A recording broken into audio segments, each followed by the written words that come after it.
Welcome, everybody. This is Kevin Lay, President of Cascadia Composers, and tonight we have a very special guest. Lisa Neher is going to be speaking about self-publishing and score sales options for composers, which is really a timely thing for a lot of us. Lisa's given us many wonderful lectures in the past, and it's really an honor to see you again. Oh, thank you. Hi everyone. Let's see if I can share yes, I can. Sweet. I'm gonna start my snifty presentation. Haha, that's really cool. Is that showing up for everyone? There it is. Sweet. Well, hi. If you don't know me, I know most of you, but if you don't know me, hi, I'm Lisa Neer, and I'm a composer, member of Cascadia. I'm also a mezzo soprano, and I am the president of New Wave Opera, which is an opera company that performs exclusively music by living composers here in Portland, Oregon. We do opera as well as art song and other concert works that feature voice. And so I'm coming at this topic as somebody who, yeah, writes my own music and tries to get it out there just like every other composer, but also as somebody who is increasingly in the position of looking for music for myself, for my new wave opera colleagues, sometimes looking to serve really specific needs, like, oh, we want to have pieces that are family friendly and maybe highlight animals, or we're looking for duets for mezzo and tenor, or things like that. Um, so I'm very often digging around on websites and looking for repertoire. Um, and sometimes that goes really smoothly, and sometimes it doesn't. And so one of the things I want to do is sort of bring those two different perspectives as both composer and programmer to this presentation so that you can sort of start to imagine yourself in the roles of the very people that you would like to be programming your music, buying your music, performing your music, and anticipate their needs and communicate with them better. And I think really where this starts from is that we as composers get really excited about the next piece we want to write. We have big dreams. We are often spending a lot of time, like Christina was talking about, hustling around and trying to find a match for a piece that we're dreaming of writing, who will perform it, who will premiere it, maybe a group of people. If we're lucky enough to get a performance coming up, as I know most of us are, then there's the rehearsals and giving feedback and incorporating changes. And so there's a lot of focus on the horizon on what's next. But what's really cool about being a composer is that in addition to that, behind you are all of the pieces that you've already written. It's your catalog. It's this set of assets that you've already built. And those assets can go to work for you. And actually, as a performer, sometimes I'm a little jealous of my composer self because there's only one of me performer, and my composer pieces, my pieces are sort of like little minions out there. And likewise for all of you, they're like little minions out there that can be working for you to get your name out there, even sometimes if you're not physically present. So let's talk about how to do that and why. Why get your existing catalog out there? Well, one reason is just the artistic satisfaction. It takes so long, and so much of our love and energy and creativity and blood, sweat, and tears are poured into these pieces. One performance is not enough, right? We really dream of these pieces getting out there and they deserve to be heard, and that can lead to just so much joy and connection and artistic satisfaction. Another reason is money.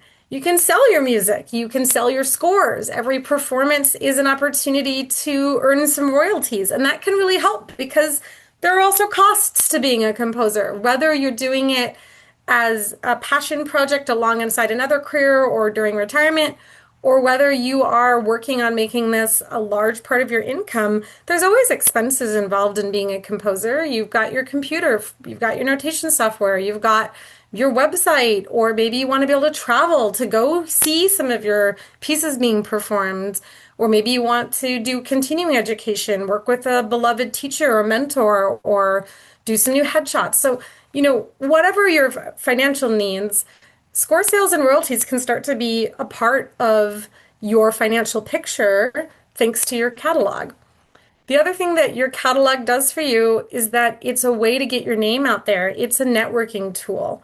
So when a piece is performed, every time there are performers involved in making that piece happen that are learning about you and your style and what you have to offer. There are also audience members, right? And the audience might include other performers and ensembles. Performers and ensembles know other performers and ensembles. So when they perform your piece and then they're hanging out with their friends a month later and talking about it, people are like, oh, that sounds like a cool piece. I'd like to learn more about that composer. And it can lead to more discoveries of that piece, but also your whole catalog.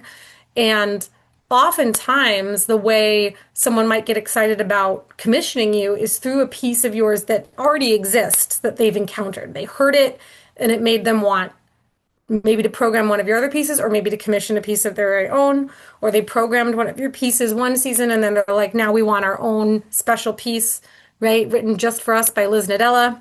We want that, right? So it's a really great way. And from the perspective of an ensemble or performer, buying an existing piece of yours and programming it is an easier price point to engage with your work than commissioning. So it's a nice first step. And we talk about in marketing, we talk about how we want to have offers at different price points, right? So somebody out there, wants to commission a symphony and they really want to make a massive impact on the classical world and they have that wealth. But somebody else is doing a senior recital and they buy sheet music, in the $5 and $10 range. Do we have things that people can create art with us at different price points, right? Your catalog is a great way to do that. I have some pieces in my catalog, that start at $5. And so that's a really wonderful way for people to start their journey of getting to know my music, getting to know if it's for them. So the first thing that you want to do before you really get too deep in this is take a look at each piece in your catalog. And you can do this one at a time and think about, is your catalog ready? And if the whole catalog's not ready, that's fine. Just start with one piece at a time. But you really want to prep your music because there's nothing worse than having somebody say, I want to buy that piece. And then going, yeah, okay, great, but I kind of need like a week or two to clean it up. And it slows down the process and it makes you stressed out and you're more liable to forget something and maybe make a mistake and then have to send them another version of the score. So you really want to go back through your scores one at a time. This is a great project, like if you're in between pieces or just to do it one piece at a time, maybe one piece per month, some kind of calendar that works for you. Go back through. Are there any changes since the last time it was performed that you want to make? Maybe there are some notes scribbled on a draft from that rehearsal and somebody told you about a better fingering or a better voicing of a chord and they did it in the performance, but you never updated your score, etc. Maybe you heard something and went, actually, I think I do need to extend that phrase a little bit longer. You're allowed to do that. It's super common. But be sure that the music is where you want it to be. Check for all those things like collisions and, page turns. Check for, notation errors. And also give a little love to the score front matter. So, imagine somebody buys a piece from you off of your web store, and maybe they don't know you. The score is how they get to know you. Your bio is how they get to know you. Your program note is what inspires them about the piece. It might even be what inspires them to buy the piece. Your program note, your title. You want to be sure there's a way for them to contact you because they should tell you about the performances, but also they might have questions, and those questions could really make the performance better, right? So be sure there's a way to contact you in the front matter of the scores. You also want to use this chance on your scores to educate people that they do need to tell you because you're going to want that for your royalties. And also you're going to want that to keep your website up to date, to keep your CV up to date. You want to know about these performances so that you and your friends can go. And if they perform and you never know, right, then you can't make the most of that. The thing is, although it's very frustrating for us as composers for people to take our pieces, maybe even buy our pieces, right? They've even spent money and not tell us. we really have to remember that most performers, if you put your mind in the performer mind, they are playing music by dead white guys all through college, all through grad school. I'm the weird one who was doing like tons of new music and all my doctoral recitals. I was the only one in my program. Okay. Other people thought they were doing new music when they did Copeland, and he's dead. Okay. So there is no composer for them to contact most of the time. And most of their teachers also only sang or only played or only performed mostly music by dead people. They don't know that they need to tell you. They don't know that they need to send you a program so that you can submit it to ASCAP and BMI. So put a note in that front matter and make it an educational note, right? Don't make it a scary note, but make it a note like, did you know that I'm a living composer and I would love to hear about your performances? And also, please send me a program because it's important for my CV and I can send those into my performing rights org.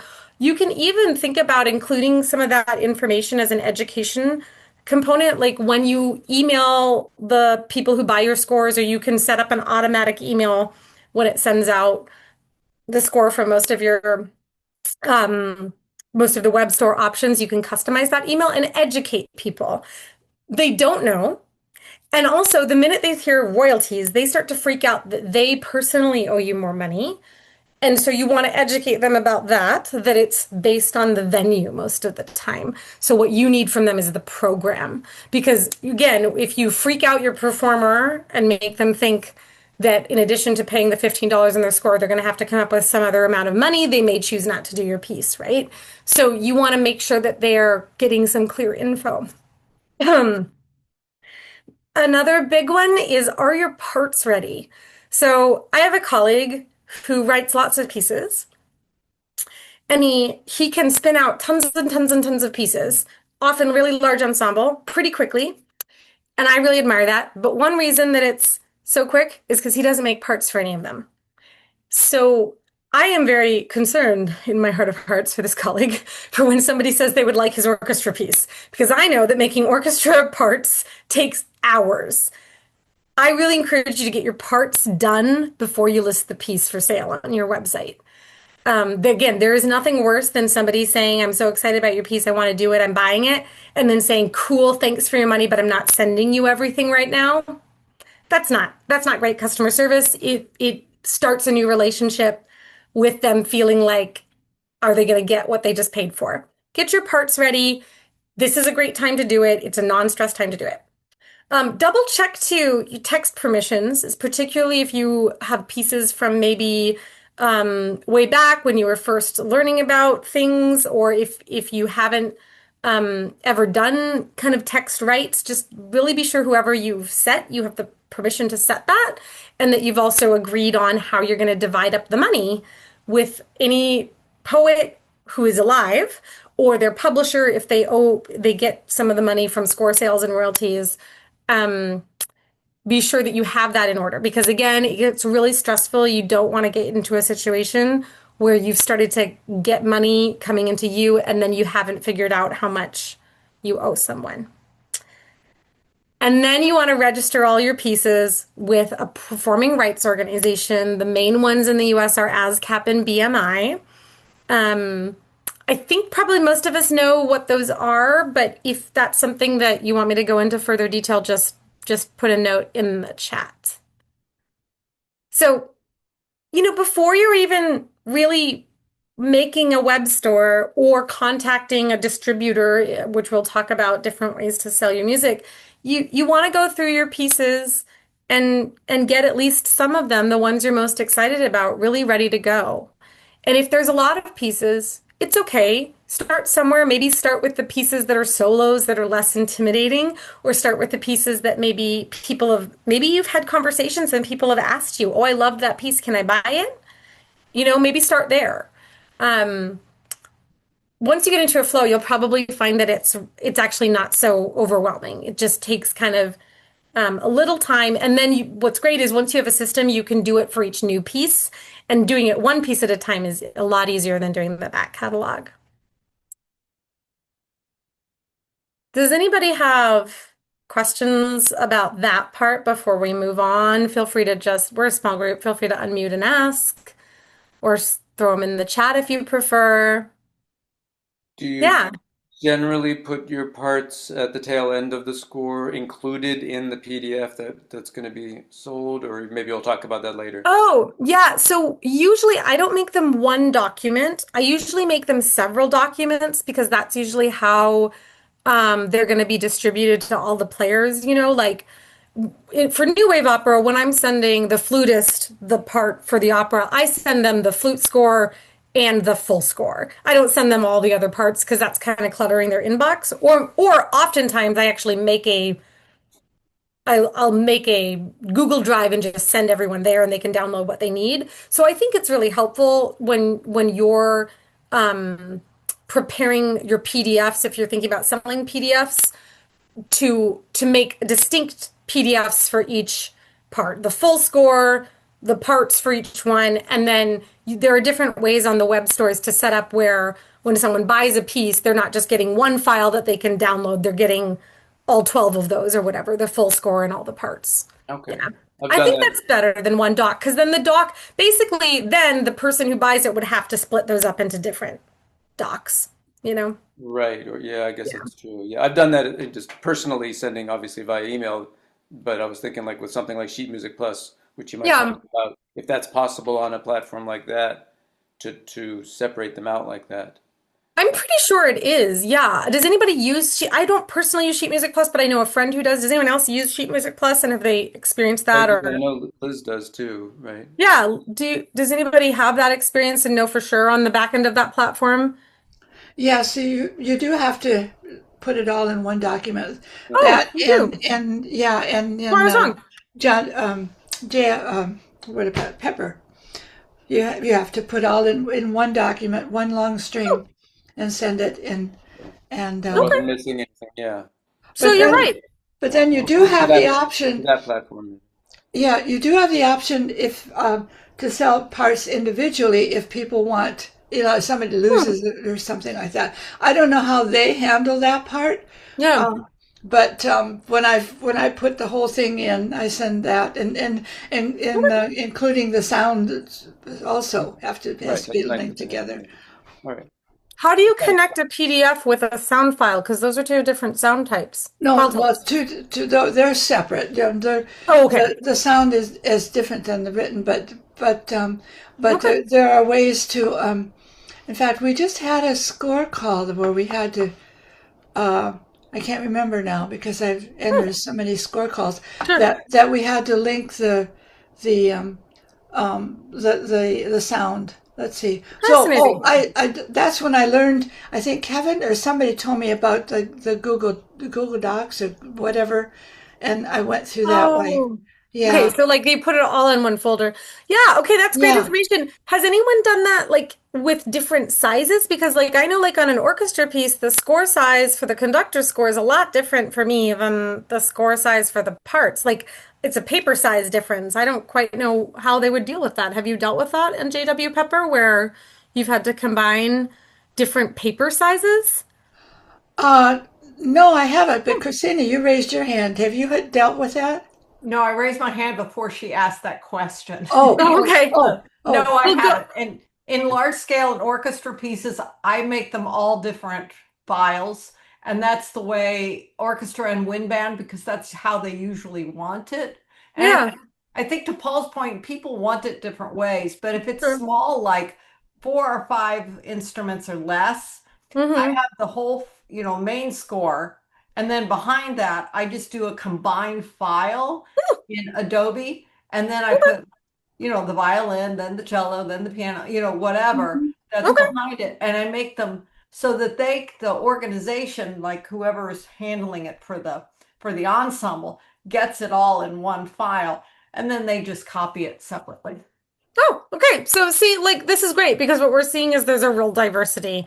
Mm. Yeah. Awesome. Paul, what's your question? Do you ever add watermarks to your PDF? I do. I do add watermarks to my PDFs. Um, one of the benefits of working with an organization, a distributor like JW Pepper or Sheet Music Plus or things, is that they have the uber cool software where when people buy it, it gets that automatic watermark that Yeah. says, only this person gets to use it and anyone else it's illegal. And that's really great. The many of the other web stores, like if you build your own web store on Squarespace or on Wix, they don't necessarily have that functionality built in. Although my friend Drew Swadash, who's on here, could tell you about some cool plugins if you make a website with WordPress that you can purchase or sometimes even find for free that can do that to a certain extent, can put the buyer's information on a file that's then downloadable for them. So some of that depends on like what platform you're using and whether or not you want that to be something that happens automatically, which is a little more difficult to do on your own site, versus you can single task it where people buy it and then you email it to them and then you can use a program.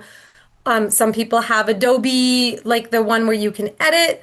Another option for editing PDFs is ilovepdf.com, which is a free way that you can upload a score, add a watermark, or do a lot of other things, download it, and then you could send that to people. And that's what I used to do. I used to have people buy things on my web store. I saw that I got an email that someone had a purchase. They got an automatic email saying that they'd get their score in, 48 hours, business hours, or 2 business days. And then I would go to my computer, upload the score to I Love PDF, add the watermark, download it, email it to them with the little thanks for buying my piece. I didn't know that you could put your own watermark on. You can. It was Oh, time consuming. I am in a happy place where now my volume is such that I don't have time to do that anymore. So I let that go. And now when people buy my scores, they just get a downloadable link and it doesn't have a watermark and it's on the honor system. And yeah. it works fine for me. My friend Alan Tyson, who encouraged me when I was kind of going out of my mind with too much single tasking of this, he encouraged me to let it go because he said that when you buy a physical score at the store, doesn't have the watermark on it, you can take your copy machine, you can take your iPad. If you want to illegally distribute music, people will find a way to do it. Yeah. And he said the PDF is no different. So that's where I'm at, but I've always scaled things like that according to volume and time. And I have no doubt that if you're like Eric Whitaker, it's very probably worth it to have a paid system in place where that plugin on your website or you've paid a web developer so that it has that this has been bought 20 copies of this score for this choir. I have no doubt that that is worth it for someone who's in that much demand and has that much income coming in. Yeah. I think you have to kind of think about what is your challenge? Is your challenge, like if you look at your heart honestly, based on what you know, is your challenge really that people are stealing your music?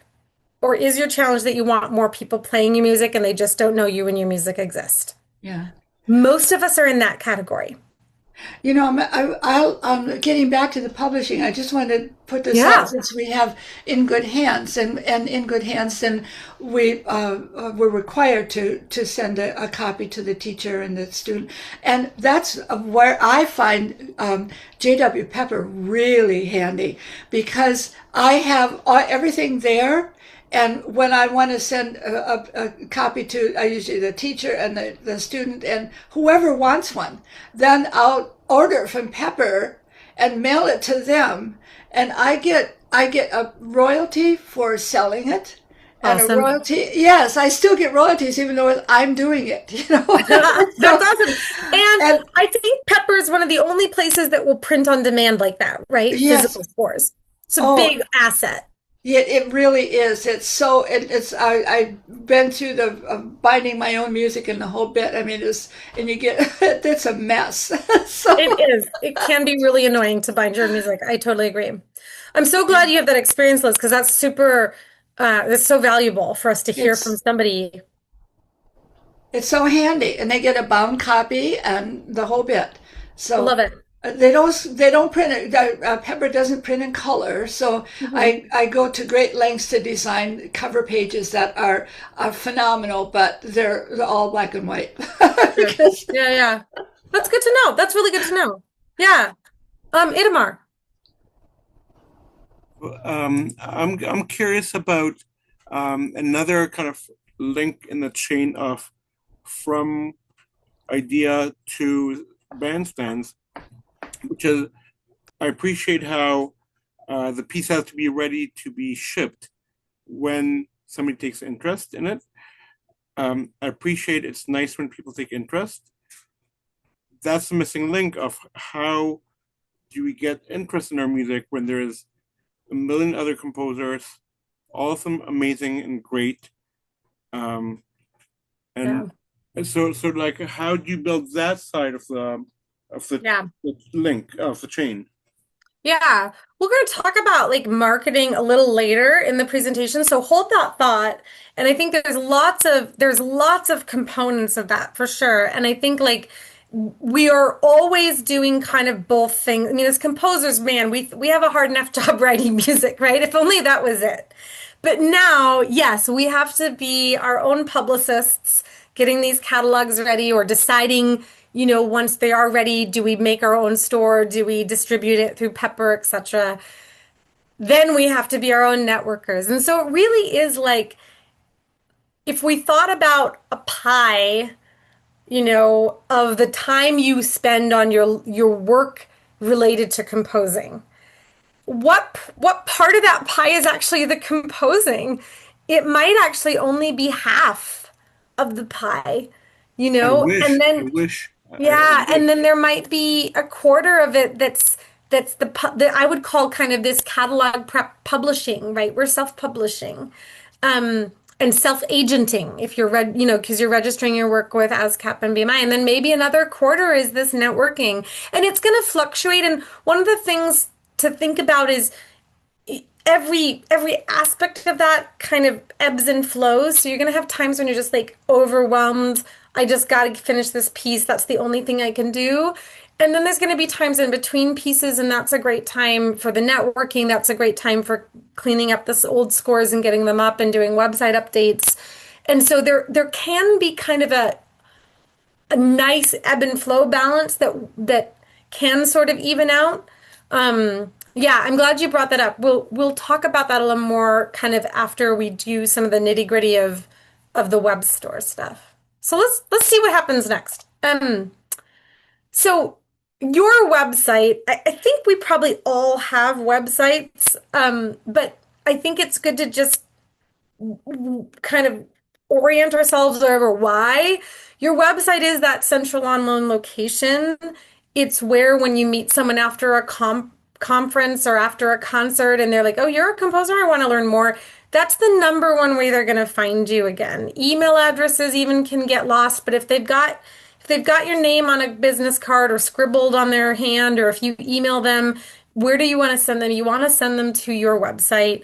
And it's also a good thing to just like check in on it in terms of findability.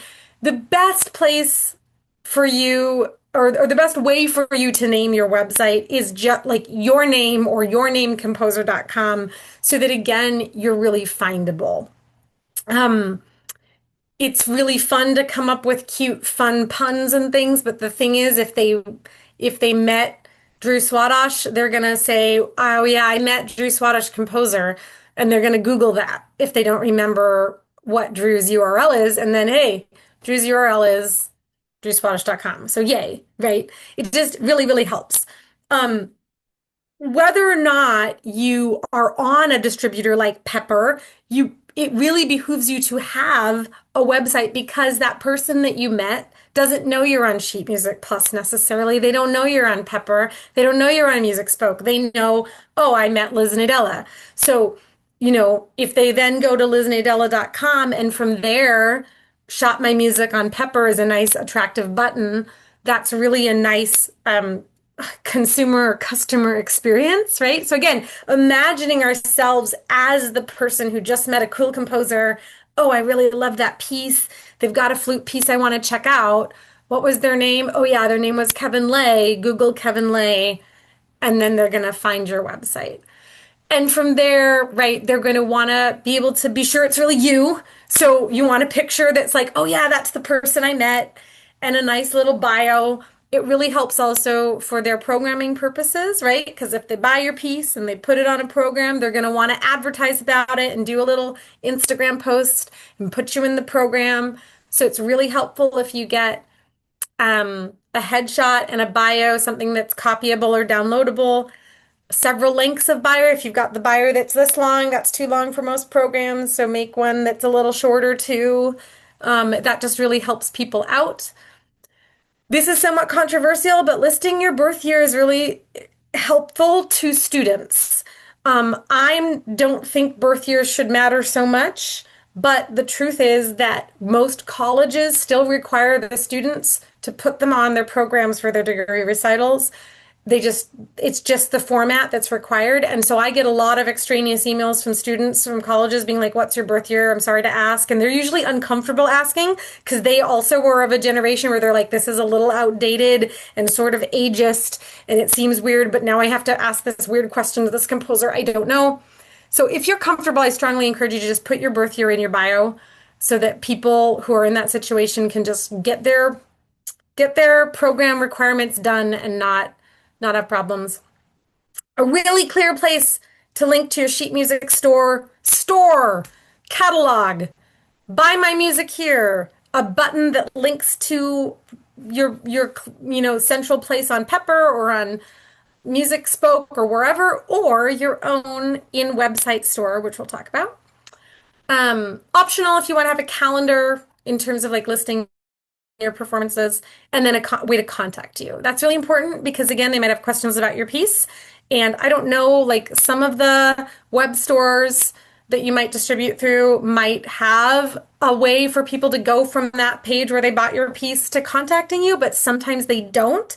So again, your website is the place where they're going to ask you, hey, I have a question about measure 12. It's the place where they're going to contact you and tell you, hey, I'm doing your piece, right? So we want to be sure that that's something they can do.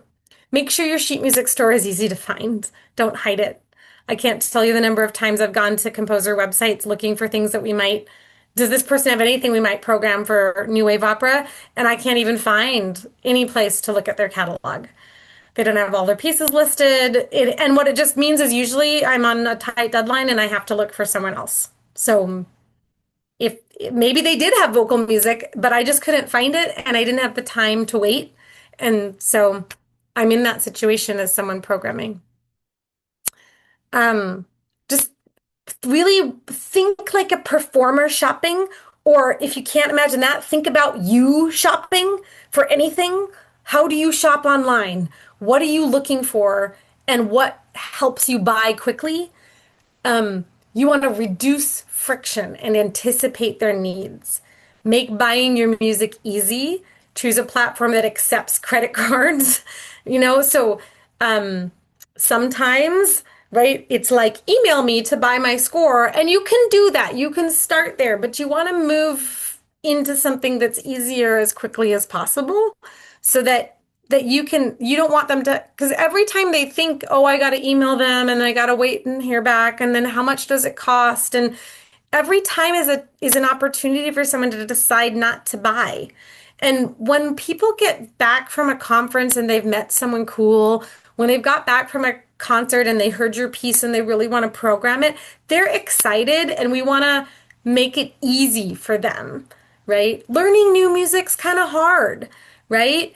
It's easy to pull out the etude book and do the same dead white guy music. That's easy. I can program Schumann anytime. He's great, right? So I need to be sure that it's easy for people to choose me, to choose all of you. Automatic delivery where it downloads or gets emailed to them quickly, if possible, is again going to reduce friction and get that music to them. If not, if there's another way they're going to get their music, be sure that they're getting an immediate like response back after they gave you money that tells them what's going to happen next. You don't want your customer to ever wonder what's happening next. Guide them through it. Like I have that had that automatic email when I used to email people their scores individually and didn't have it automated. I had an automated email that said, "Thank you for your purchase. Here's your receipt. You'll receive your scores in a separate email in 2 business days." And I tried to make it quicker than that, but the 2 business days gave it the quick turnaround, right? And I never had any problems with that. But most websites, if you have a website that you're building, have an e-commerce option for like a PDF delivery of things. So I encourage you to make use of that. When you build that web store, and this may be somewhat limited depending on your distributor, but to the extent that you can, whether you're doing it yourself, or whether you're doing it through another distributor, you want to be sure that there's as many questions answered as possible. You want to make it really clear what they're getting and whether this is the right fit because most performers have limitations. They have length limitations, they have difficulty limitations, they have performing forces limitations, they have money limitations. They're trying to plug a hole in their concert, right? And they're trying to be sure that it fits with the other things, right? So, if you've got a nice cover image, like Liz says that she has to be sure hers worked for black and white, you know, so work with your distributor and their parameters, but a cover image that's going to draw people in and give them a sense of things. A title, really think hard and long about whether Sonata number 5 is really the title for you. If it is, I respect it, but there's a lot of Sonata number 5s. So how are you drawing people in? They need to know the length. They need to know how much it's going to cost them. There needs to be a really obvious buy button. Okay. Credit people, credit your composer, or poet or commissioner, right?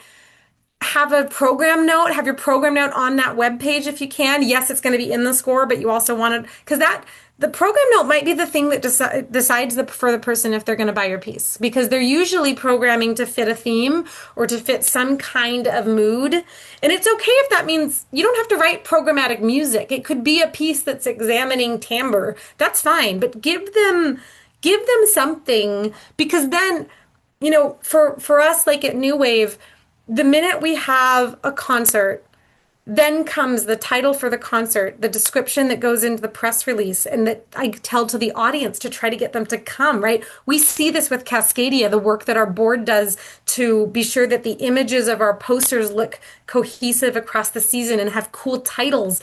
And so your program notes help the people trying to get your music onto the stage in front of audiences, make it easy for them. Really important to have a score preview of the entire score.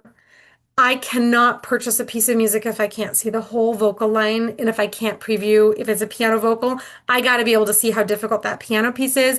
I'm throwing a lot of things at my pianists. If one of the pieces is going to make them practice a lot, that's fine. If all of them is, that's a different price point for me, and I cannot afford that, right? So everybody has limits of their rehearsal hours. Everybody has limits of their practice time and of their extreme high notes or extreme low notes or coloratura or whatever it is. And they're trying to balance that.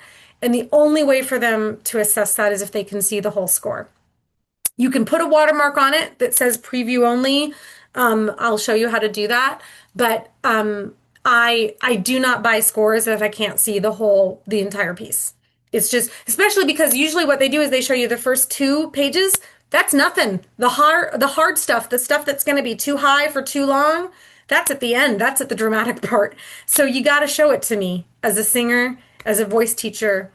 If you have lyrics, all the lyrics. Again, I'm programming based on theme. People need to know, hey, sometimes lyrics have curse words or adult content. I got to know that to know if it's going to fit with my audience. Might be fine, might not be for this concert, right? If vocal music also lists the entire vocal range from low to high, and I use the numbering system where like C is C4, right? I've also seen some people make a nice like little screenshot of like a little like treble or bass clef in the low to the high note, like a range. That's nice too.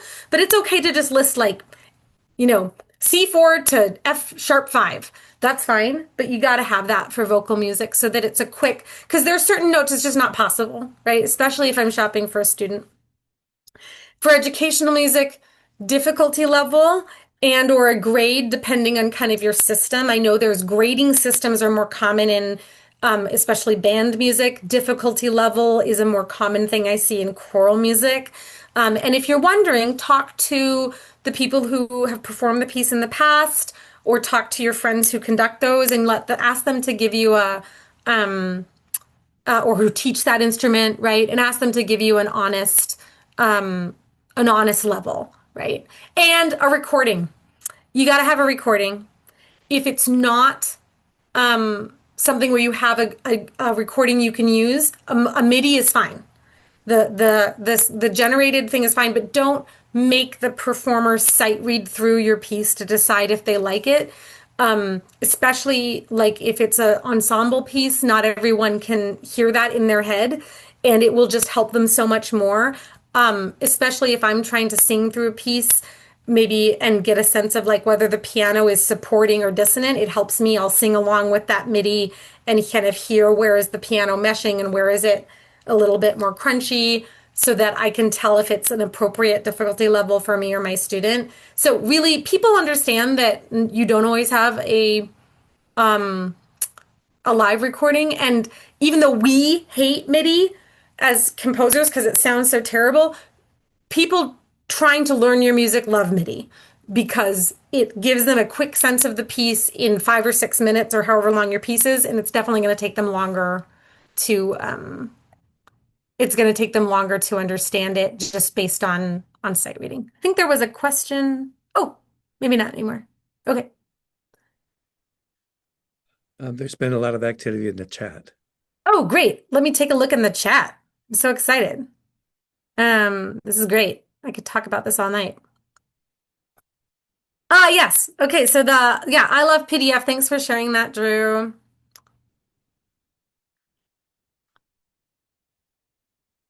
Oh, yeah, BMI. So performing rights organizations, I'm gonna say this, I'm probably not, I'm like 90% right on this. So don't take me to court, but this is my understanding. Performance halls buy subscriptions to ASCAP and BMI. Performance halls, colleges of music. They buy subscriptions at some rate, right, per year. You can also get a one-time license for like one performance in a novel venue. Those are really stupidly expensive and not usually worth it. I tried once. And then, so they put money into that pot. And those performance halls include not only our tiny little classical music world, but more importantly, the big old commercial music world, where big superstars like Taylor Swift perform in gigantic, massive performing venues. So out of that enormous pot of money that goes in from the performance venues, then through some magical formula that nobody really knows, okay, that is somewhat based on the number of people performing in your piece, so orchestra gets more than solo pieces, the number of seats in the hall, right? So a tiny chamber music hall, you're not going to get as much money as a gigantic performance hall. And the length of your piece. A short piece, you will not get as much money as a long piece. Through some magical formula that no one seems to want to tell us. And it's such a tiny division. Like, I think the ASCAP classical division is like 3 people. Like literally you could call them and talk to them. That's how tiny it is because most of it's commercial music. We're sort of, I don't know, luckily or unluckily joining in to the more lucrative commercial music industry, okay? From that comes some royalty check for you, $1.99, $25, $3.22. Who knows? With BMI, my understanding is you collect all those programs and send them in once a year. With ASCAP, you can send them in as you go, and you have like kind of a rolling window of like 6 months or something. Also, in theory, the venue is supposed to report it, but sometimes they don't, which is why we're all doing it just in case, because we don't want to miss that sweet, sweet $5. Um, if it's performed at a place where they don't have a license, I think technically you could try to call and get that location in trouble, but that would be mean. Don't do it. It would shut down a whole lot of house concerts that do new music. And this is where I tried to figure it out for a house concert once to see what would it cost. And it would cost a ridiculous amount of money. It was like $600 or 30% of ticket sales, whichever is higher. It was something like that. I'm paraphrasing the numbers, but it was ridiculous. And no one would perform music of living composers if they had to pay that. So personally, I don't report those because I don't want to get house concert people in trouble. I also don't think they have any staff to go out and enforce that. So I'm not super worried about it. But again, I'm not a legal expert, but this is my understanding. So I have heard of some composers trying to game the system by writing longer pieces for larger ensembles and trying to get more money. The trouble is those don't get performed as often. So, meh. Also, randomly, sometimes one performance you'll get way more money than others. So it's kind of weird. What I can tell you is neither of these groups do liturgical music or K-12 music. So if you're getting a lot of church music or synagogue music performed, or if you're getting a lot of K-12 ensemble, your money's only going to be from score sales. That's why places like J.W. Pepper are such big clearinghouses for educational and liturgical music, because if you're going to go that route with most of your catalog, you have to go by score sales, right? And many of those places are the few places that are still buying physical music. Whereas in the professional chamber music and professional choral world, they're almost all on PDF now. It's pretty rare, and they'll just print you out one if you're one of the few people that doesn't have an iPad. So that's my best understanding. I would so love for someone to really sit down with BMI and ASCAP people and like break all this down. But it can add up. Like it can. Right now, I'll just share because I'm kind of an open book about money. Like I get like between $3,000 to $5,000 a year in royalties. So it can add up. I'm about 12 years into this. So, but it varies. I can't depend on it because who knows, right? Lovely. Best practices for adding the preview. Yeah, great. So I think I talked about this, Paul. I really think you got to show the whole piece, but I do put a watermark using I Love PDF below the content, and I make it really big. It's like perusal score. That's what I do, and I think it's fine. Again, think about for you, what is the bigger problem? Is the bigger problem people stealing your music? If it is, you have one problem to deal with. If the bigger problem is, I have all this amazing music and no one knows about me and no one's performing it, you have a different problem. And I would solve that problem before worrying about the other one. People will steal stuff if they're really, really motivated. They will. There's a great podcast called Hidden Brain with Shankar Vedantam, and he has one on cheating. It's one of his earlier episodes. And what he talks about is most people will cheat or steal a tiny bit if it's easy and if everyone else is doing it. Hence, the Napster era when everybody ripped off CDs. But what happened for a second before the streaming thing happened was Apple Music came along and said, if you only want one of the songs from the album, you can buy it for 99 cents instead of buying the one song you want for $16.99, which was sort of stupid. And people did.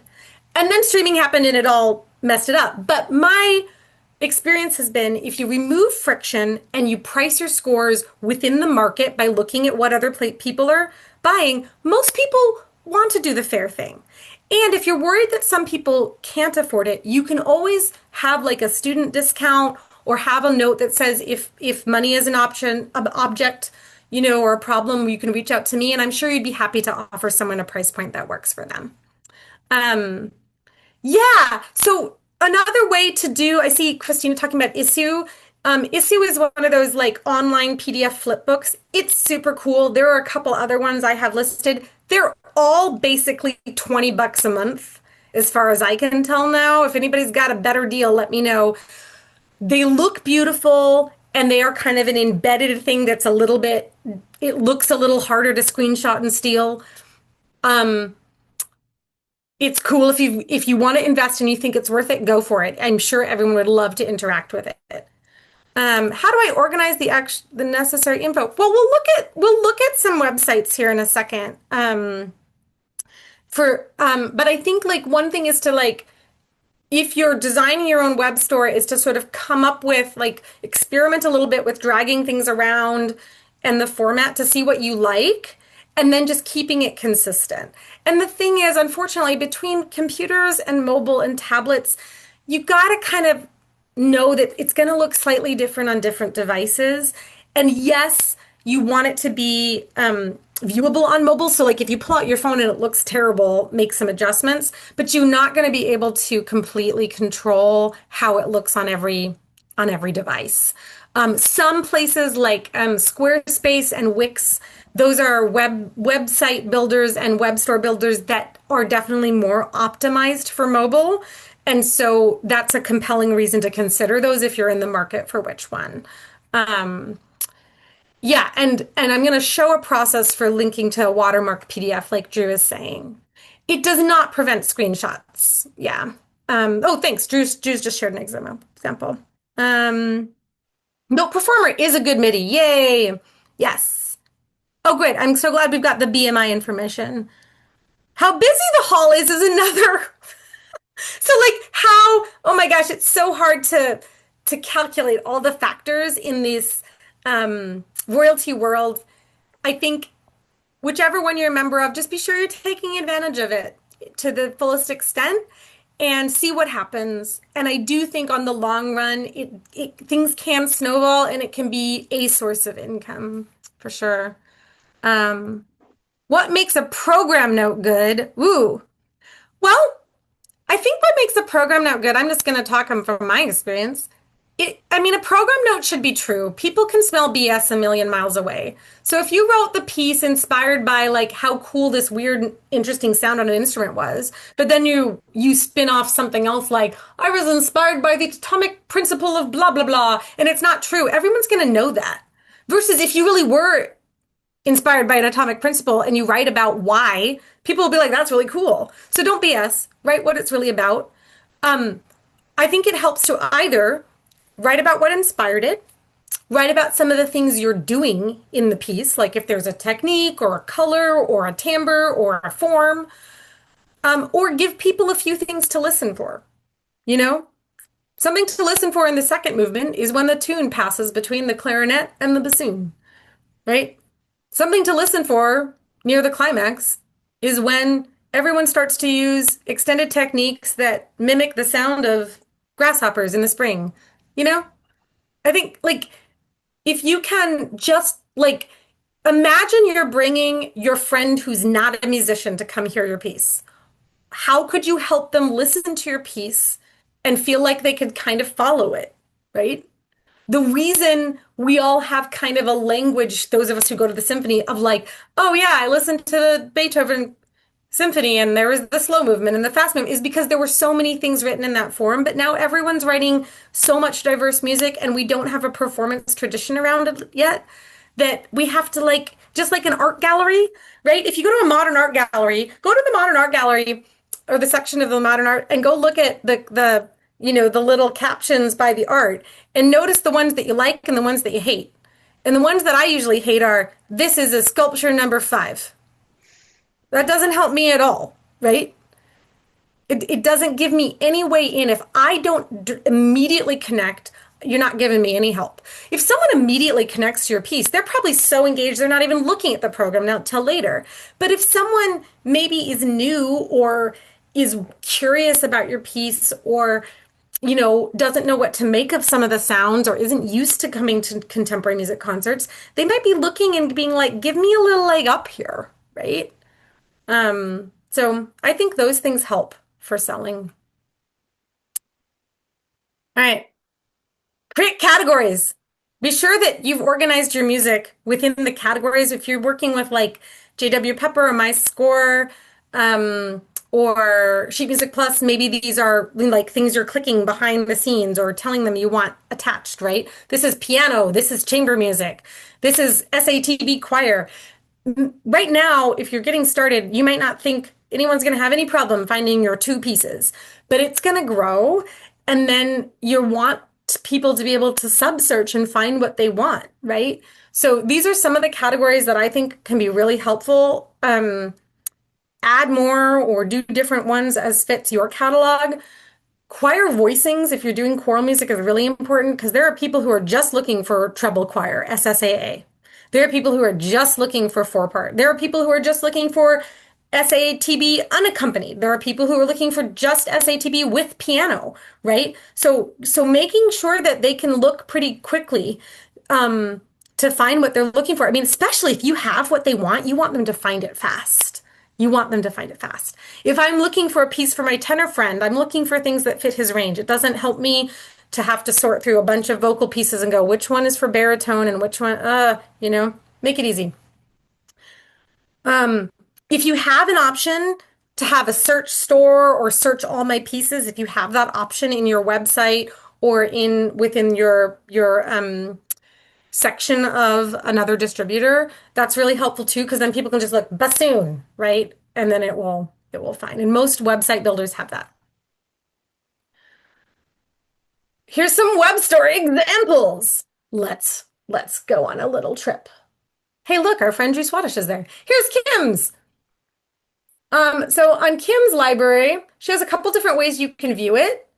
Instrumental, alphabetical, chronological. Let's look at this instrumental view. So this is really cool. You can see the cool little graphics based on each instrument type. She's got mixed ensemble. She's got her bigger groups here.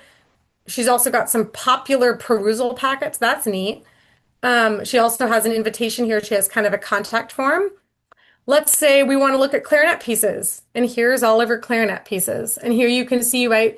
Oh, cool. She's got some free pieces. That's neat. You can download them right away. Duration. Here's a recording. Here's her commissioners. And that's cool that she's linked to her commissioners. That's nice. That's spreading the love, right?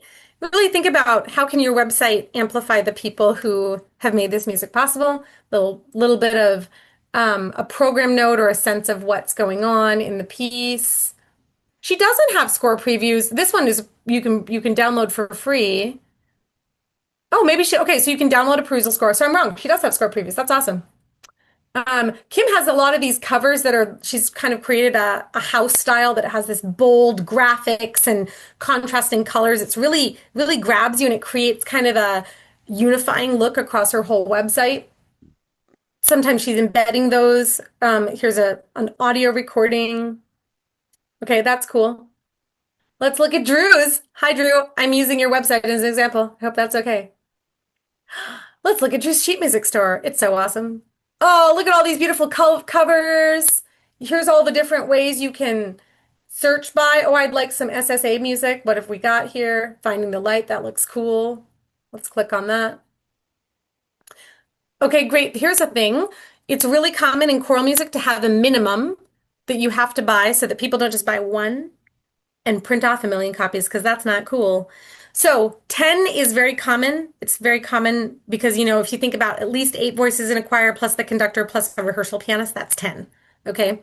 And then it's priced per person. So if you had a 40-person choir, you're supposed to buy 40 copies, right? Oh, I think Canva is okay to create the cover art.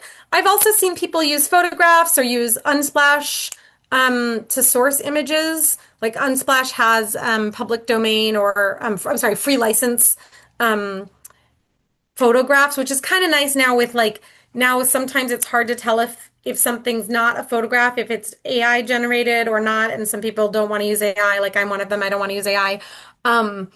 So Unsplash is nice because right now it's still just photography by real people. I know some people who have like Adobe, like Photoshop or Adobe Design. Those are really souped up. I don't know how to use those, but I do use Canva, and I've used both the free and the paid version. Yeah, so it's really normal to have a minimum for choral music. I think that's a great practice to continue. product description, program note, instrumentation. Here's a nice video. Here's another video. Oh, that's cool. Drew's added some sketches. I love that. That's really cool. That lets people in on the process. So that's really neat. Just checking my time here. Oh, yeah. Let's take a look at Jenny Brandon's website. Jenny Brandon writes a lot of wind music. Works. So here, Works, you can go immediately. She has a Works. You can just go to the store, or if you know exactly what you're looking for, she has all these sub menus. That's kind of cool. Let's look at her opera. Ooh, that's cool. I didn't know she had an opera. A circus opera. Okay, so she's got an image and she's crediting the librettist. We love that. Here's our program note. Here's a nice video. Here's a list of the cast and requirements. Oh, and it looks like this is something that is still in development. That's kind of cool. Great. More information. Let's go look at another product just so we can see a product that's not in development. How about some chamber music? Let's look at duets. Great. So you just see like there's tons of stuff here. I like how like this has got the title and it tells you what it's for, bassoon and piano. So you can really quickly scan what you're looking for. I really like this website. If I had to be a little bit, maybe adding a suggestion, I think this font is a little light. It's a little hard for me to read. So I might consider a little darker font. Dale Trumbore writes a lot of choral music. So here, again, music, you can either go buy her albums, or you can go to art song, choral, instrumental, or search by theme. That's kind of cool. Let's search by theme. Let's say I want an earth. Aha, that's cool. So here, that's another way, right? She's kind of created like that word cloud. And here you can see really quickly at a glance, SATB a cappella, 4.5 minutes. This is who's the publisher. She has a lot of different publishers. Here's the text. Here's a quick snapshot. And then if I click through, preview or purchase the score, here's recordings, here's the text. Oh, this is cool. Like Drew, she's got some cool sketches. She's got a program note. Okay, so I think you sort of get the sense. Okay, and I'll click on mine just because that way you can see what I do. Sheet music store, let's say shop all. Like Kim, I've got some of these graphics that people can go. You can also search here. So like, let's search for mezzo. Let's see what comes up. Haha! Here's all the things that are for mezzo. And if we click through, again, we've got the cost. You can add it to the cart. It tells you what it is. There's the vocal range right there. I also let people know I can transpose it. You can preview the score, listen to a recording. Here's the text, right? So from there, right, make it fit you, make it fit your music. I love this idea Christina is sharing about one price and then making as many copies. That's a great way. So like here we are in the world of PDFs. Everyone's like, how do we stop people from copying? Don't. Just charge what you need. What's fair? And then blessings upon you. I love that idea. Let's just create a new way, right? We're not dealing with physical pieces of paper anyway. So what do you need? Charge it. And you can do one method, and if you don't like it, you can change. That's what's great about business. You can change it if you don't find that it's working for you, okay? So some web store builder options. There are others. Weebly plus Square. Square is the e-commerce part of Weebly. This is an affordable website builder that I use.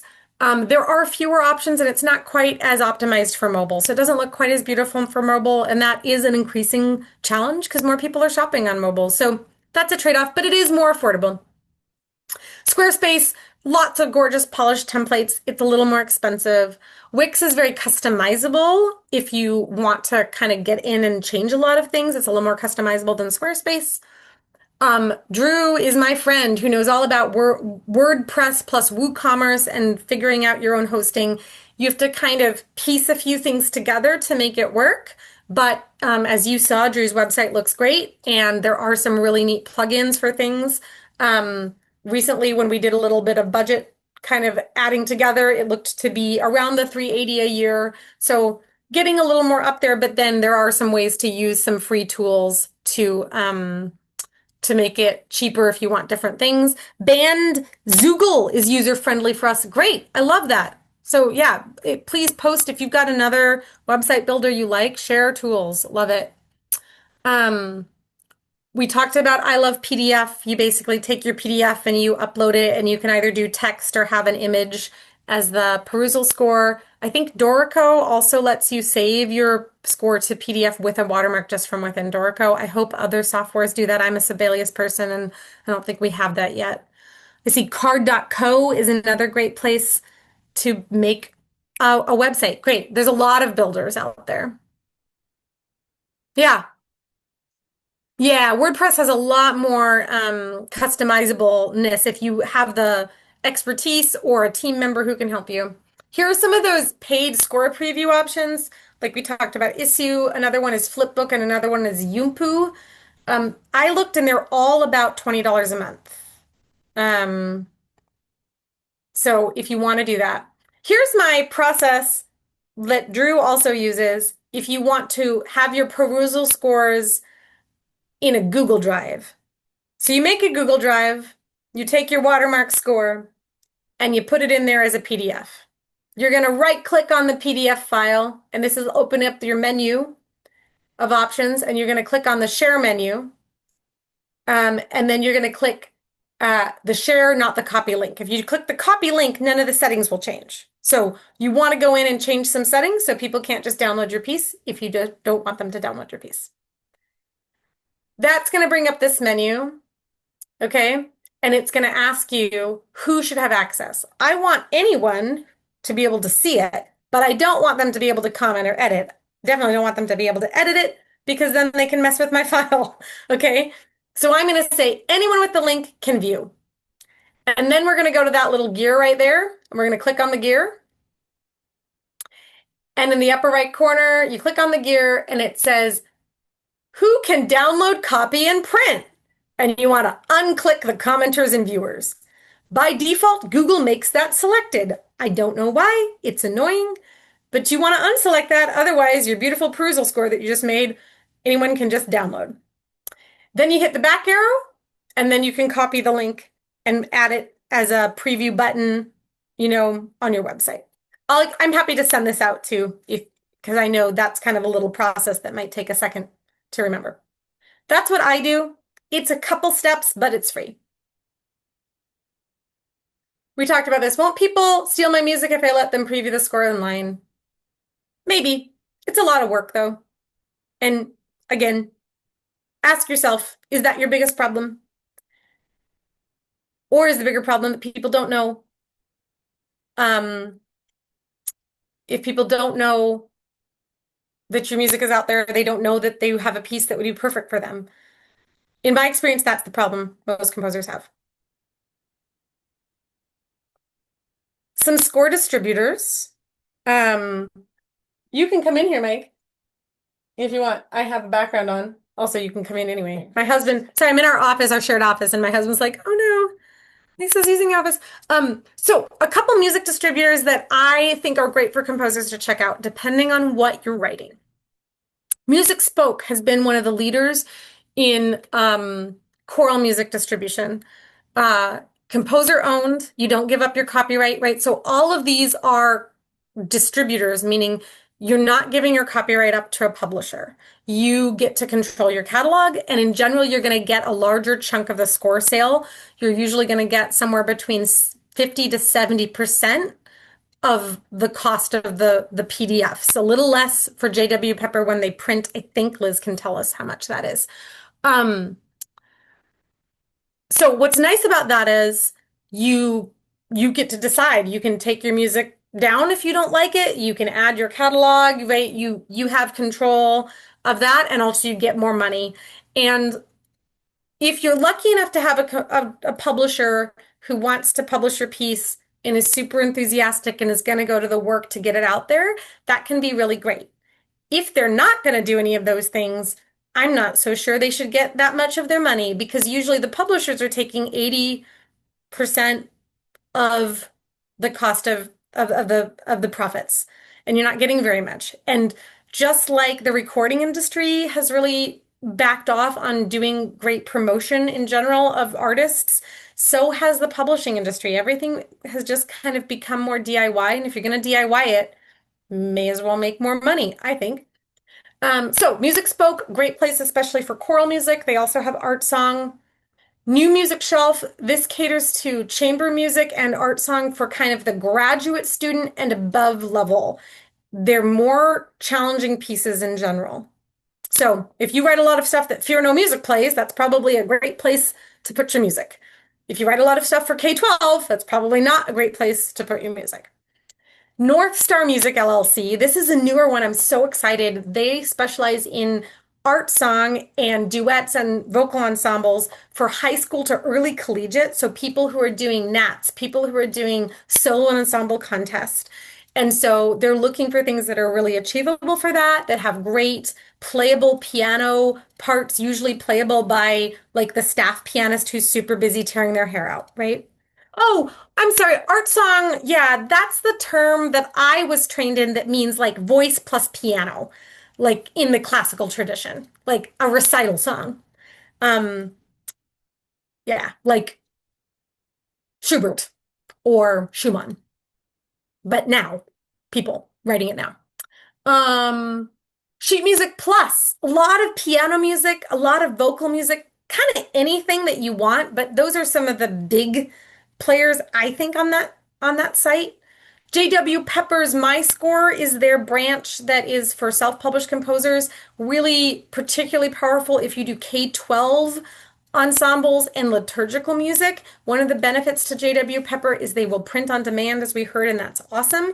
Another benefit is that large institutions like public schools and churches have purchasing accounts already set up with them.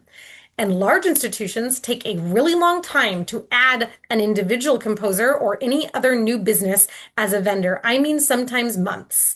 So if you want to reduce friction, having your music up there is a great way because they already have a working relationship with that business. They already have a vendor number, and your very busy band director can just buy your music and not have to add another thing to the system. They also probably have those with some of these other companies like Hal Leonard or maybe Sheet Music Plus, like any of the big ones. Hal Leonard's Arrange Me is a cool thing where they already have a bunch of copyrighted music. And if you want to engage with their service, you can make your arrangements of anything in their library and sell them through that, which is kind of cool if you are somebody who's into that. Murphy Music Press, they really only do saxophone and wind ensemble music. If that's your jam, check them out. Trevco Double Reeds. The double reed world is really cool. So if you're into it, check out Trevco. Graphite is a choral music only, and they are super duper selective. So if you're like feeling like you've got a killer piece, check out who they are already published or who they're already distributing. And I think they both publish and distribute. So some pieces they'll be like, we want to publish this. Haha, we really like it and we want to make it a part of one of our series. But then they also will be a distributor, but they're pretty selective. They're a lot more selective than like Music Spoke. They're kind of trying to be a boutique. I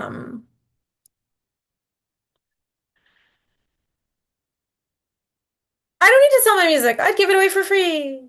A lot of composers tell me this, and that's cool. Melissa Dunphy actually does this. Almost all of her music, not all, not her liturgical music, because again, remember, you can't get royalties from liturgical music. So not her liturgical music, but much of her music, especially the stuff that is commonly performed by semi-pro and pro choirs and collegiate groups is available to download for free. And she asks that if you are performing it in a capacity where people are paying for tickets, that you contact her and arrange a fair price. That's really cool. And her thinking of this, as she's described to me, her thinking on this is that college ensembles perform a lot of her music. Why would she want to get in the way of students performing her music? And that she makes more in royalties and commissions and would like more people to be exposed to her music and remove those barriers. And I think that's great. So you certainly can give away your music. Even if you're going to do that, you have to have a way for people to find it. And you have to have a way for people to discover that it's for them. So you want to have it on your website and you want to have it broken down in those categories. I would also just counter argument to Melissa that your work is valuable and you spent time and energy on it. And it costs some stuff to be a composer. It costs stuff to have a website. It costs stuff to go to performances. I've even had to pay for a ticket to go to a place that was performing my own piece. So it's also okay to charge. And in the scheme of things, sheet music is not that expensive. Like if you look around, it's one of the best investments you can make. It's a lifetime of loving a piece for what? 15 bucks, 25 bucks, 50 bucks. That's great. So I do encourage you to consider charging for your music, because it's worth it. Also, because artists deserve to be compensated, and it helps other people to charge when you charge. And we can all lift each other up and say what we do is valuable. People spend money on things all the time. They really do. And if they'll spend money on acupuncture or a massage or a dance class, then they can spend money on your music. And to the extent that most people who can afford to are spending money on your music, you have more ability to be generous to people who reach out to you and need a discount. You have more ability to offer someone a coupon code, or sure, you're, a student who wants to perform a piece and, you know, I'll give it to you for free. That's great. It allows you to be generous when you yourself aren't struggling to put food on the table or afford your costs of being a composer or whatever. Um, so, and I will also say, sometimes when things are free, people suspect that they aren't very good. And there actually is evidence of this when people did a wine, they did some studies with wine where they didn't tell people what wine they were really drinking. But in blind studies where they told them the wine was more expensive, they reported that the wine tasted better. So people, we're in a capitalist society. That sort of sucks, but it is the society we're in. Therefore, people equate money with value. And one way you can communicate that your music is a value is to charge for it. How much do you charge? Yeah, I would go look on those distributors, Music Spoke, um, Sheet Music Plus, JW Pepper. Look for pieces that are of a similar length and performing forces and charge in that zone, right? You can also go look at, local like music stores, go peruse what are their anthologies or what are their etude books or what are their singles, you know, what are they charging for them and charge about the same. Um, I've heard some people say they think they should charge less for PDFs. I do not agree with this. Everybody is going digital. The real value was never the physical printing. The real value is your brilliance as a composer. Maybe a little bit less if we're talking about large ensemble, because then if you're selling the PDF, someone is printing that and it does add up. But I think for chamber music, for solos, for short things, I wouldn't really discount it very much from PDF to physical. Um, I think that you can take what people are charging and charge accordingly. Um, Consider your own labor too. Like if you are going to be single-handedly emailing things to people, or if you are going to have to print and mail, definitely be sure that you're taking your time and energy into account. Um, yeah, okay, I love that. Yeah, so Christina said don't charge less for PDFs, charge more for physical copies. Yeah, I think that's super fair because there's a lot of costs and labor involved in that. There's shipping, there's binding, I went to Office Depot the first time and they didn't print it right, and now I have to drive back. That happens to me all the time. We talked about choral music and the printing. Also, pricing's easy to change. So, like, put a price up there and see what happens. And you can change it if you don't feel good about it, right? Actually, you should probably change it because inflation's going up all the time.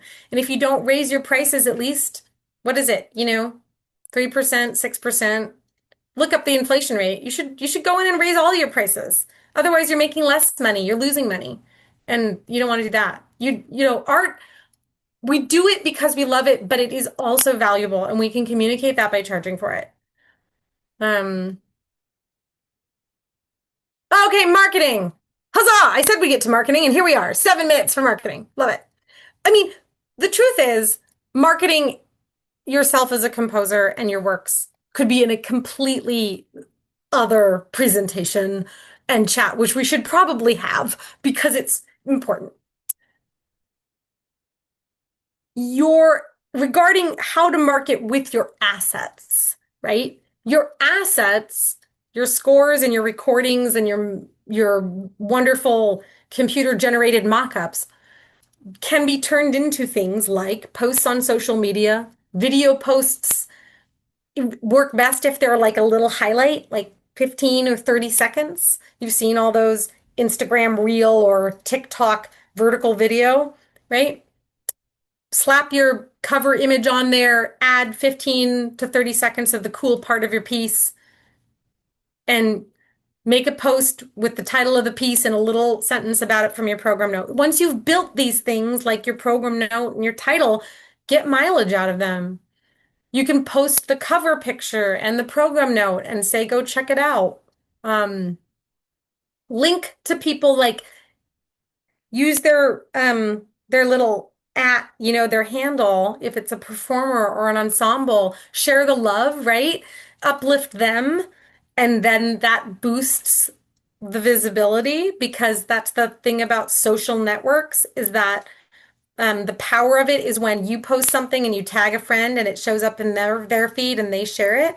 And if you're just getting started on this, tap a friend like from Cascadia and say, hey, I'm kind of nervous. I'm going to post some things about my music. Would you share it or would you comment on it? I'm feeling like I need a little moral boost. A friend of mine and I did that about 10 years ago. My friend Danielle Kunst, who's a harpist, we were like social media buddies. And we just knew that when we made a post about our artwork, the other person was going to show up and be like, that's so cool. Because it was true.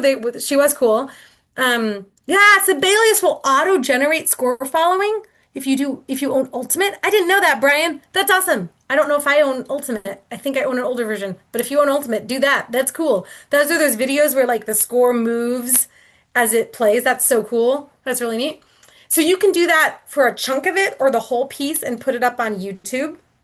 And then you can embed that YouTube on your website with the product, and it looks really cool. So again, get mileage out of it. If you have an e-newsletter, whether that's just you emailing people an update, or whether you use like MailChimp, right? You can share, hey, I have a new piece added to my catalog, or I have a new recording of a piece on YouTube, right? A lot of marketing online is about taking the same content, like your score and your YouTube video, and sharing it in a variety of ways, whichever ways you're using to connect with people. So if you wrote the program note, copy and paste the program note into an email to your email list and say, hey, I wrote this piece and here's a little bit about it and here's where you can read about it. And here's the program note. Hope you like it, right? Don't let that hard work writing your program note go to waste. Use it, right? Or you can make a video of yourself. You can grab your phone and video yourself reading your program note or paraphrasing your program note or something, right? And that can be a post. Liz was talking about how she submits a lot of things to call for scores. So once your catalog's ready, it's so much easier to submit to call for scores because you know your piece is there and you've got the recording and you know where the link is and you've got all the parts ready for if they select it, or sometimes they even make you submit the parts, right? There's another score follower video resource from Drew. Thank you, Drew, in the chat. It's easier for you to pitch your piece to performers. Hey, Lisa, you were saying that you do art song. I have an art song for you, and here's the link where you can look at the score, and here's the recording, or here's the mock-up. That's a way easier thing for someone to say yes to than like, hey, I should send you some music sometime. And the thing with, hey, I should send you some music that time is I'm like, yes, great, do it. And then it doesn't happen because you don't have your scores ready, right? So as speaking kind of as someone who can kind of code switch between composer and performer, I'll just tell you it's so much more compelling when you write an email to a performer. It was so great to meet you at that concert, and you mentioned that you're a flutist and that you love new music. I have this piece for flute and I'd love for you to check it out. And here's where you can read about it And you can just link to that product page. If it has the perusal score and the recording and the program note, that's an easy email to write, you know? Um, Getting yourself to conferences like ACDA regional conference is going to be in Tacoma, Washington this spring. That's a great one if you do choir music. International Double Reed Society, IDRS or NFA, flutes. On OMTA, they do educational. A lot of pianists are members of OMTA, a lot of piano teachers. We have a great active flute group here, Greater Portland Flute Society, that has a lot of interest in connecting with composers. These are just a few, but like whatever it is you're writing, getting yourself to a national or regional conference and networking, going to sessions, meeting people, talking to them about what they're looking for. Drew's going to be at Northwest ACDA in March. Sounds like Rosemary will too. That's great. So like make this whole cohort. Yeah, Christina. Oh, me, Christina as well. Fantastic. So like that's a great one to go to. And I always say like with conferences, like it's really expensive when they're far away or, something. So like keep an eye out based on what you write and wait for one of them to kind of come to a place near you or a city where you got a friend who has a couch you can sleep on and then make the investment and go. And go with your website ready so that when you meet people and they say, do you have anything for SSA choir? I need a piece this spring. You can say yes, and here's where you get it. Yeah, Christina. One of the things, and this was a piece of advice somebody gave me at a wind band conference, it says when you find out about the conference and then you find out who is the performing ensembles, write to them with a piece that you want them to perform and say, I know you're going to be at the conference. I'm going to be there. Would you consider this piece? That's such a great strategy. Mm-hmm. I love it. And that hasn't happened yet. I haven't gotten it yet. Sure. But I had someone for the ACDA. She said, well, I've already selected my pieces, but I love this and I will check it out in the future. That's awesome. I hadn't reached out, Yeah. And so like these are opportunities and it's like there's a connection, even if you haven't met in person yet, there's a connection because you're going to be there and they're going to be there. And it sparked this because you have something in common. And so I think that's great. Take those opportunities. Another great way to boost your visibility, right, is to present at conferences or orgs, show up at the concerts, pitch yourself to podcasts. When you show up to places, have your business card and be ready to direct people to your website. It's crummy to get into a situation where you're on the podcast and talking and people are like, where can we learn more about you and your music? And you're like, nowhere, right? That's hard. So get your stuff ready to go. And I know we're just wrapping up here. So here's how you can stay in touch with me. I'm happy to hang out and chat a little longer if people have questions. But yeah, there's definitely so much to talk about. And I think what's great is we can tell that even within our community, we have so many resources. So like reach out to one another, ask people what they're doing. Yeah, share resources like we're doing in the chat and learn from each other. So there you go. I just want to add one more thing. When I go to conferences, I take this. It's a catalog. This one's for wind and percussion. And so I give it out and then they can just look about the pieces, what's about the piece, Awesome. What kind of, it has a little piece of the perusal, program notes, all that sort of stuff for all this is my wind band, but all my wind Amazing. pieces, How many of those do you bring? Not a lot because a lot of people would just prefer to do the QR code on my website, but I'll Sure. bring a dozen or so. That's awesome. And not a lot, but a lot of times like at the ACDA, they have the composer's fair or the composer's table. And so I'll just have a few out there and then people will peruse it and say, it kind of is do I want to bother contacting this person later or not? I love that. And so it puts me in the right people in the yay column. Yeah. And probably the people who wouldn't be a good fit for I'm in their nay column, and that's fine. It's awesome. And what you're doing again is you're reducing friction, right? Because they found out right then if that's someone they want to write down and be like, I got to be sure I look at Christina's website when I get home, right? So again, it's not everybody, you're not going to have a piece for everybody at every time. That's fine. The thing is about trying to funnel those people through that process, right? So that they can figure out. And if it's a match, that's great, right? Yeah. Yeah. Thank you. I've got to run. Yeah, yeah. Thanks, Christina. Thanks, everybody. Thank I'm you, happy to answer Lisa. other questions if there are, but I know we're kind of at time too. So yeah, hope everybody has a great night. Thank you so much, Lisa. You're Thank welcome. you. Wow. Thank you. Thank you Yeah, very much. thank you, Lisa. Nice to Thank see you you. all. Just Me too. fantastic. As Thank usual. you very much. Yeah, Excellent. you're welcome. Thank you.